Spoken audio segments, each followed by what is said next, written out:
Kita lanjutkan pembahasan materi pertemuan 3 ini dengan lebih memfokuskan pada pembahasan tentang pengangguran.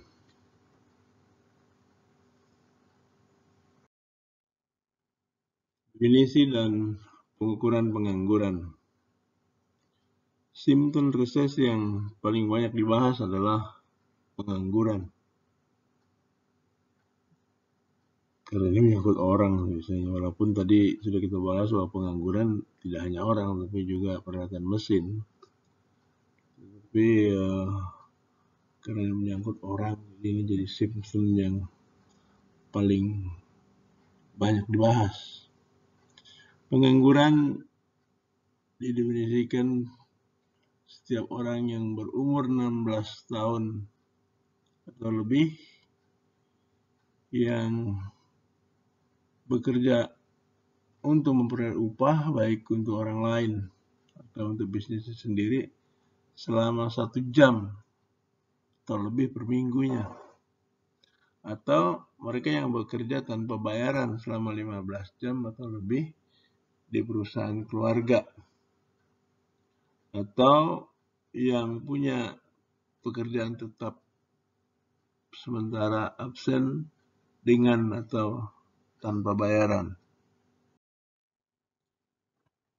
Jadi pengangguran adalah setiap orang yang berumur 16 tahun atau lebih yang tidak bekerja, yang bersedia untuk bekerja, dan berusaha untuk mencari pekerjaan selama 4 minggu yang lalu.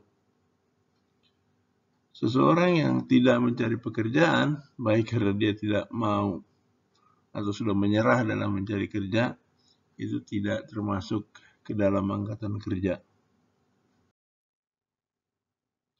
Jadi kalau penduduk itu terdiri dari angkatan kerja dan bukan angkatan kerja, sementara angkatan bekerja itu adalah orang yang bekerja dan orang yang tidak bekerja, maka tingkat partisipasi angkatan kerja itu adalah perbandingan antara jumlah angkatan kerja terhadap jumlah penduduk.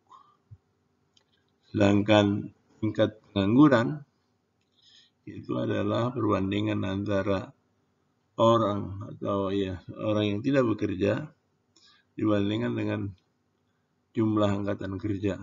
Karena employed plus unemployed itu kan sama dengan labor force, angkatan kerja.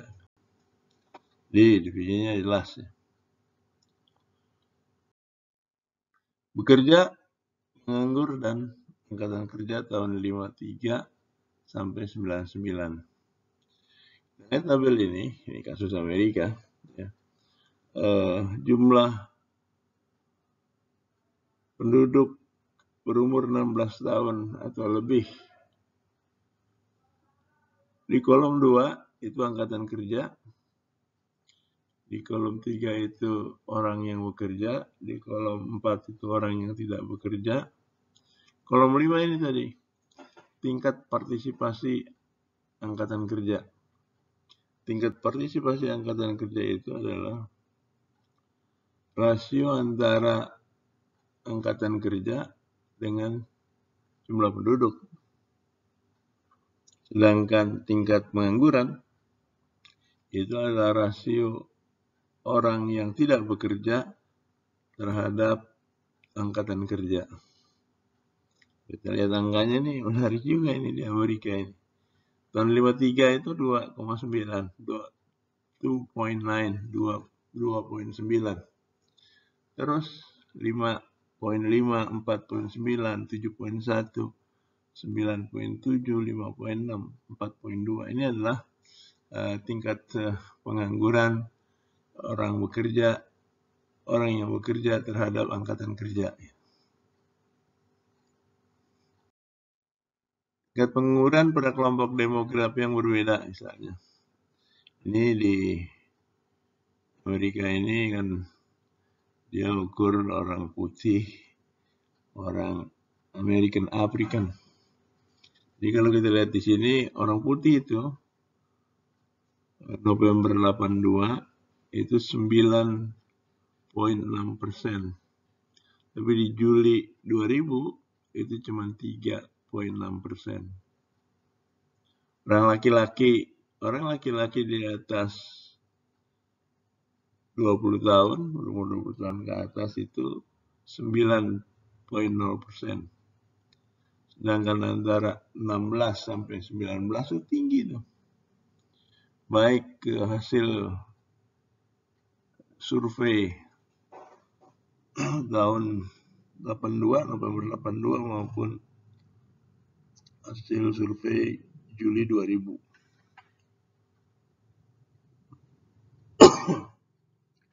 Perempuan ternyata lebih kecil ya di bulan November itu.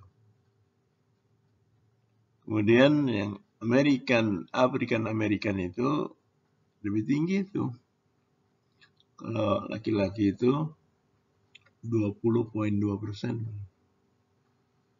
Menganggur bulan November 82. Juli 2000 8,6.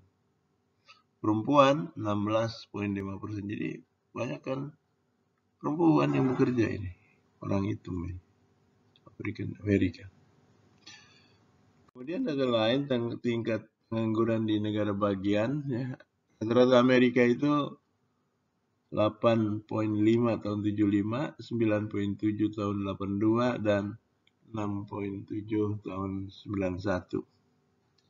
California, Florida, Illinois, Massachusetts, Michigan, New Jersey, New York, North Carolina, Ohio, Texas, ini angkanya bervariasi. Discourage worker effect. Discourage worker effect itu akan menurunkan tingkat pengangguran karena discourage workers itu didefinisikan atau dipahami sebagai orang-orang yang ingin bekerja tetapi tidak mendapat pekerjaan, menyebabkan dia tidak bersemangat dan frustrasi sehingga dia berhenti mencari pekerjaan. Akibatnya kalau dia berhenti mencari kerjaan, kategorinya dia keluar dari angkatan kerja. Karena angkatan kerja berkurang, maka angka pengangguran juga akan berkurang, akan menurun. Jadi discourage worker effect itu akan mengurangi angka pengangguran. Ini data lama menganggur dari 79 sampai 99. Kalau kita lihat angkanya bervariasi 10, 11, 13, 15. Paling tinggi itu 20 minggu. 18, 15, 14, 13, 11, 18.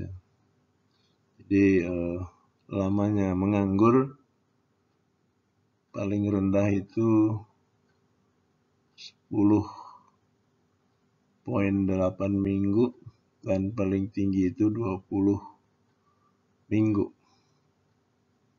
Itu variasi lamanya menganggur di Amerika dari tahun 1979 sampai 1999. Tipe-tipe pengangguran. Ada pengangguran friksional, yaitu pengangguran karena pasar tenaga kerja yang normal dan biasanya digunakan karena ada masalah kecocokan keterampilan jangka pendek. Link and match. Soal kecocokan keterampilan, jadi antara kebutuhan tenaga kerja dengan keterampilan yang dimiliki oleh para pekerja itu nggak cocok, jadi yang nganggur.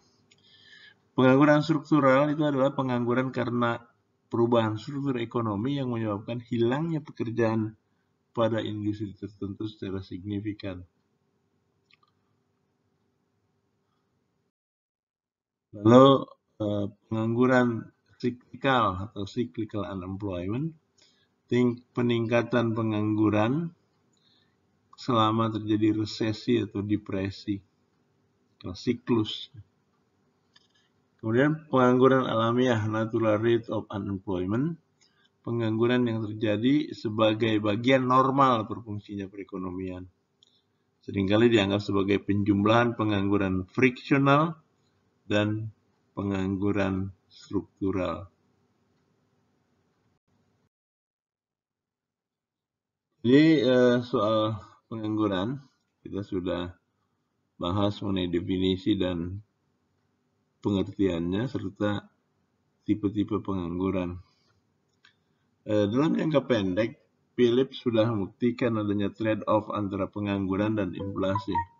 Yang ini jadi dilema bagi pemerintahan manapun. Pengurangan pengangguran akan meningkatkan inflasi. Pengurangan inflasi akan meningkatkan pengangguran. Makanya pernah muncul di zaman John Maynard Keynes itu istilah fine tuning. Jadi bagaimana ngatur, karena itu kan masih bukan digital, yang manual yang ngatur tune gitu. Kalau sekarang digital mungkin bisa lebih mudah mengatur. Peran pemerintah mengatur antara inflasi dan pengangguran.